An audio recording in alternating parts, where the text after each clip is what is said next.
So one of Trump's justifications for the trade war is the trade deficit, where China has a $1 trillion trade deficit overall and isn't buying many products from the United States. But here's the reality. China wants to buy products from the US. They want to buy American semiconductors from companies like Nvidia, Qualcomm, or Texas Instruments. But the United States bans these companies from selling to China. You know, before the trade war, Chinese were buying about $300 billion worth of semiconductor chips from the United States. Qualcomm generated 66% of their global revenue in China. Texas Instruments generated 44% of their global revenue in China. So Chinese companies want to buy American technology, but the problem is America puts on bans or export controls. And so one of the biggest losers of the trade war is Jensen Huang, the founder of Nvidia. Nvidia, one of their biggest markets, one of their second largest growth driver in the world, was actually mainland China, as companies from DeepSeek to Alibaba to Tencent wanted to buy Nvidia's high-end chips used for artificial intelligence power generation. Now, last year, Nvidia already created a special chip to be exported to China that was a workaround from the original export controls slapped on China and Nvidia from the Biden regime. But Trump just banned these chips. And the day he banned the chips, less than 2 hours later, Jensen Huang landed in Beijing. And I think it's really important that we talk about how Jensen looked to the Chinese. First of all, he wore a suit and tie rather than his trademark leather coat.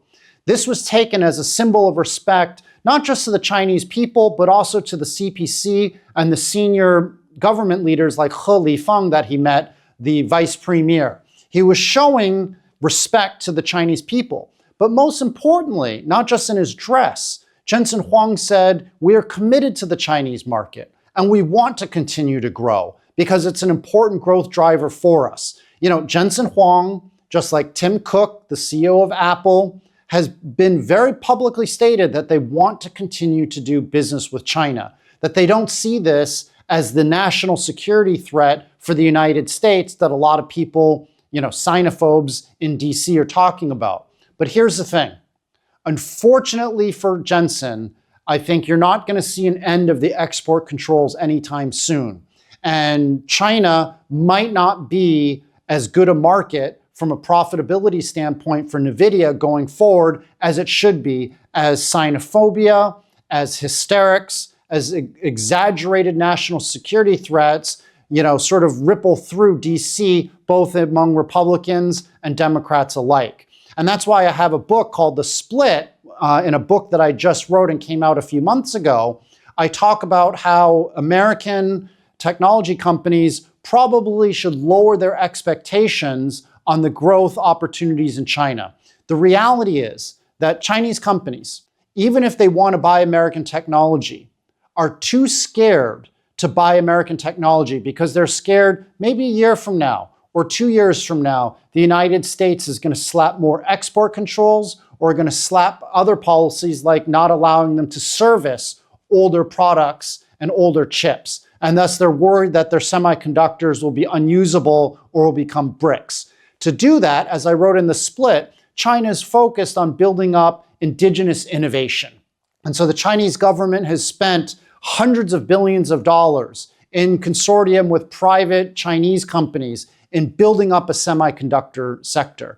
That's why you see, you know, Huawei, which once was one of Nvidia's biggest clients, has now emerged as one of Nvidia's biggest competitors. And that's actually said by Jensen Huang and Nvidia itself in their annual report, where they say Huawei is now one of our major competitors. So what's happened is Nvidia and other American companies like Intel are going to get hurt by these export controls. So it's shooting America in the foot yet again by both Biden and Trump regimes.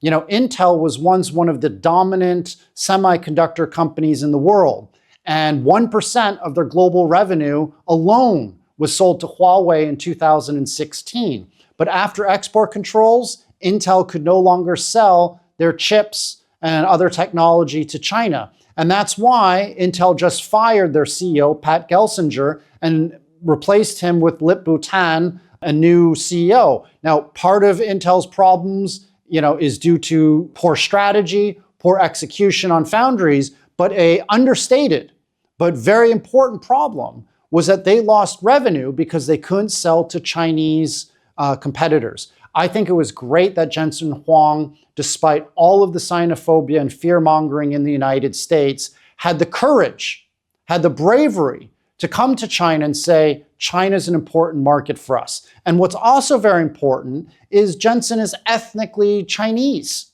And so that's showing even with mainland China and Taiwan tensions, somebody like Jensen Huang can say, let's be pragmatic. Let's figure out how we can work together and benefit both the peoples of the United States and the peoples of China. I've taken a very critical view today in talking about American foreign policy. But we have to remember, I am American. I'm a red-blooded American. I love the United States. I want to see America thrive. I might, want to go into public service and run for senator, or my dream job is to be Secretary of State. So I think Trump should call me when he finally fires Marco Rubio. But the key is, everything I'm saying right now is out of love for the United States and China.